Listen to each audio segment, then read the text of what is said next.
run ahaantii caawinaadda iyo isgarabsiintu waxa ay ka mid tahay waxyaabaha bini'aadamka noloshiisa horumaraya. Waxaa maanta halkan idinkugu soo gudbin doonaa muuqaal gaaban oo dareen leh oo ka hadlaya sida nolosha bini'aadamka ay u tahay mid aad u yar oo aad u daciif ah. Maanta waxaa muuqaalkan idinkugu soo gudbin doonaa eey oo sameynaya caawinaad uu bini'aadamku u sameynayo. Runtii waxaad dareemi doontaa markaa muuqaalkan daawato qiirada uu muujinayo. Waxaa arkaysaa dad badan uusan aqoonin misana uu sameynayo asaxaan ayaga oo dhibaatooyin ay ku jiraan, weliba dad bini'aadan aan meeshaas ka dhaweyn oo uu sameynayo caawinaad. Muuqaalkan ayaa wuxuu muujinayaa sida dareenka leh ay dadka u dareemi karaan wanaag markii caawinaad loo sameeyo.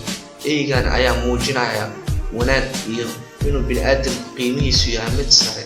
taas ayaana ku tusinaysa in muuqaalkan uu yahay muuqaal dareen leh oo dhammaan qalbigaaga soo jiidan doono markii aad daawato sida uu sameynayo nafurnimada.